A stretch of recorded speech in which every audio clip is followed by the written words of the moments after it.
floor, was appealing as well. Rob, were you surprised who Cleveland took, and you had a chance to take Noel, and you passed?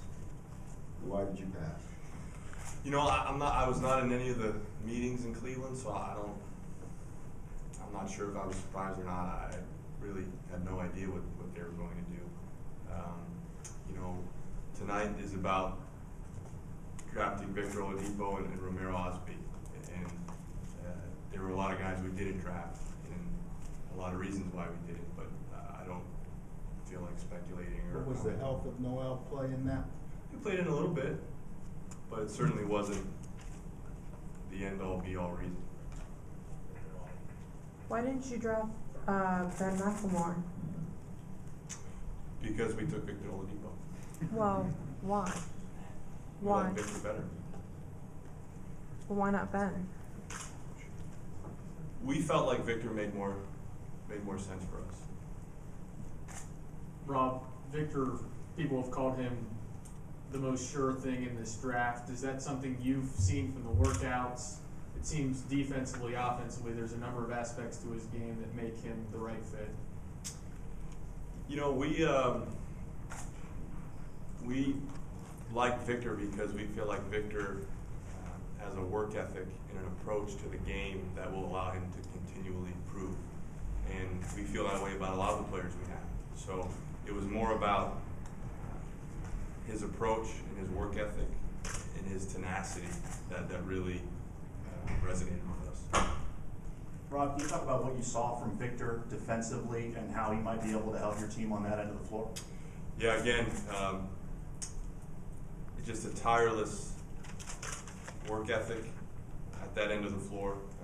I think, we really saw Victor as someone who took pride in defense, took pride in defending the best player on the opposing team. So, anytime you have someone who wants to play defense and gets excited about defense, that excites us, and that was one of the reasons that we liked him as much as we do. How do you think? Go ahead. How do you think Victor is going to fit in the culture that you guys established this past year? Well, we hope he fits great. We feel like he's about what we want to be about. He's humble. He's a hard worker. He's unselfish, and he wants to be a great player in this league. And we feel like those ingredients are ingredients that mesh well with what we're trying to build here. Rob, he's 6'3", but he has long arms. Can he guard ones, twos? Can he guard threes? Time will tell. We think he can guard, the backcourt, I would say. But time will tell on that. Rob, how close did you come to trading the second pick? We considered it. I would say there were certain instances where we came close to pulling the trigger, but opted not to. I would say semi-close.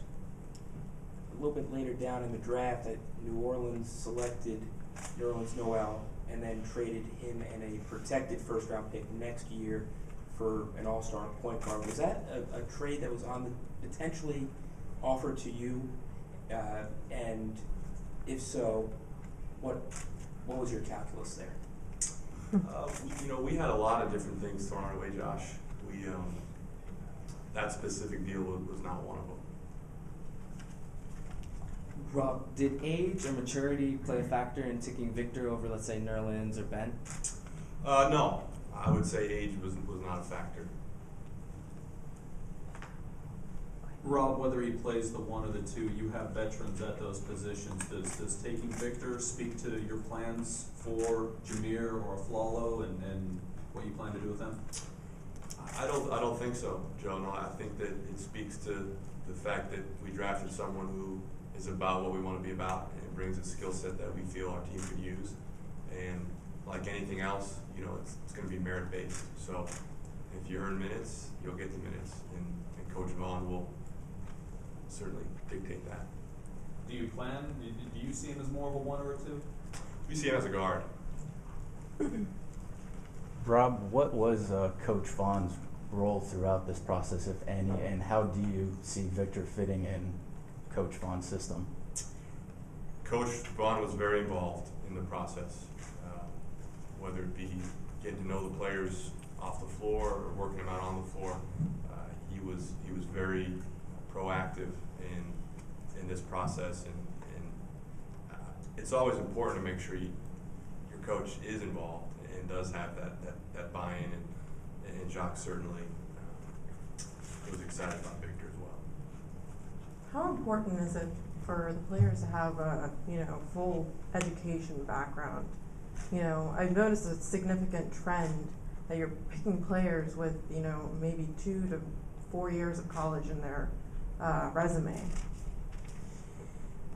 Well, that may just be coincidental at this point. Hopefully I'm still here several drafts from now, and we'll see if that trend still continues. Again, I would call that, I guess, random coincidence more than a planned strategy. We've talked about Oladipo's defense, and he's obviously a skilled defender. What do you see his offensive potential to be? I think he's got a chance to be well-rounded in a lot of different areas. I think you started to see that this year with the jump that he made in a lot of the different statistical categories. And as we looked at that, we felt that really speaks to his work ethic and his ambition and his drive in the summer to make himself into a player. So we liked the fact that those spikes occurred, because we felt it was indicative of a relentless ambition to get better. Victor was one of many players to visit Orlando over the last several weeks. What did you and your staff learn about him through talking with him face to face that your staff may not have known prior to that? He's a great singer. So we knew that before coming in. We had him sing a song in Chicago when we interviewed him as part of our interview. So he'll probably tell you about that when he gets here. But I would say that's the one attribute that we didn't know we had that we grew to really respect, was the fact that he can sing. Rob, how many opportunities did you have to move down to? How many opportunities? At the end of the day, I'd say we had 2 opportunities that we could have looked at, or that we did look at. We could have moved on. Okay, so you brought it up. What was the song, and what was it about in the way, maybe his charisma, maybe the quality of his answers, or his thought process that impressed you? He's very genuine, and I think he has a big heart, and I think that showed itself, that reared itself through the discussions that we had with him, whether we were talking about basketball or about life or about anything in between. He has a real sincerity and a real charismatic energy to him that we really like. Rob, Victor's obviously the big name here with the 2nd overall pick, but you guys also drafted Romero Osby with the 54th overall pick. What made you want to pick him, especially with having so many forwards on your guys' roster already? Josh, it was Usher. And I want to say it was, you got me bad? No. That's not good for But I don't know if that's the title of the song. I don't remember that. It was Usher. It's the artist. You got me. Ro, we watched Romero all year in Oklahoma, and our scouting staff really liked him. And at that point in the draft, a lot of times you look for just players you like, regardless of what position they play or don't play. So it was more a function of picking that late in the draft and seeing someone on the board who's still available that you liked, and we decided to take him. Rob, was there any part of you the day he left the meeting here that you said, if he's available or if we keep the pick, that's our guy? Which pick? Two or With three? Victor, did you, when you met with him here in Orlando, was there any part of you that said, if we keep the pick, that's our guy? A part of us, but we still wanted to work through the process. We didn't make that call when he came in. We had to work through the process and continue to gather information on all the other prospects. When was the final call made on him? Was it today or? Within the last couple of days.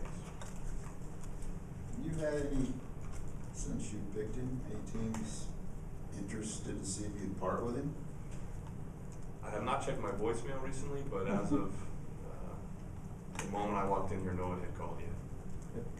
Teams going after that guy, did you detect that Victor, because we had read beforehand Minnesota liked him, other teams trying to move up to get him. Did you? It's hard to say for sure because there's so much chatter, right? So teams were interested in our pick, but they weren't disclosing why they were interested or for what player. So that's hard to answer. I'm not really sure. I think a lot of that's just speculation. Rob, you said you were semi-close to possibly pulling off a deal before taking Oladipo. Can you take us inside the room? How hectic was that? And is there anything in your past experience from Oklahoma City to San Antonio that actually prepares you for maybe what that was like? Sure. I think the mood, it was fairly calm. Anytime a trade proposal is presented, there are certain mechanisms and different checks and balances that we go through to come up with the answer of does this make sense and why or why not. So the process was really streamlined, to be honest with you, and I felt like we did a good job of being organized and prepared for those types of scenarios that came our way. Any experiences in the past that you felt like you were able to call upon to help with that, or? Nothing specific that comes to mind. I just think in general, having been around a few drafts and having been around discussions like that, you get a general gauge as to the pace and the different ingredients that line up and how likely a deal is to be completed versus what may be fluff. With the draft probably being completed by now, are there any undrafted free agents that you're looking to target to help round out summer league roster or to help? We're in the process of that right now. I wouldn't be able to tell you exactly who we're targeting yet because I'm not sure, since I'm here talking to you guys, who we're calling, but our staff's working on that now. Rob, how many times did your staff see Victor live, and did you see him live? Yes, I did see him live, and our staff probably saw him maybe a half dozen times or so live this season, in addition to watching practice. Rob, last year you were hired about a week before the draft. What have you enjoyed most during the process for this draft that you didn't get to do last year? Having more bodies in the draft room. So I think we had four people in the draft room last year, and then this year we had about 15. So that proved to be more fun.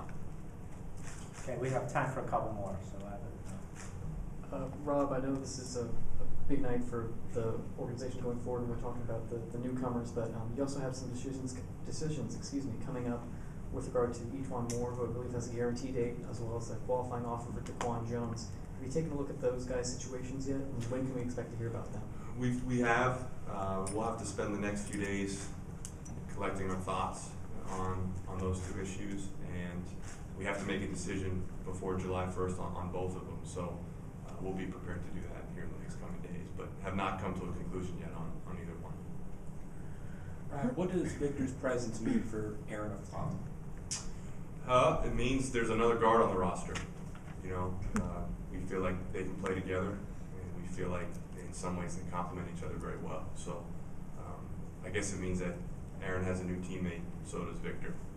okay, David, last one. Yeah, Rob, you're sitting there with the number 2 pick.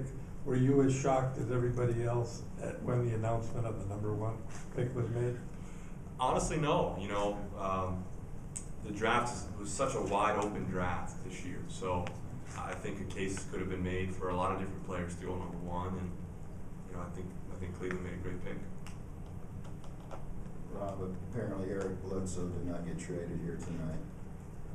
Where does that deal stand? Is it dead? Do you revisit it? I don't think it's standing right now. It might be kneeling. We may revisit it. That's something that we'll have to work through, as we get into the summer. But as of now, there's really nothing to say about it. Okay, two quick announcements. Tomorrow, Victor will be here at 3:30, so you could come in through the employee security entrance. And the name of the song was "Make Me Wanna," and of course, Wanna is W-A-N-A. Is that my car? That's what we love you, Joel. We were singing here in the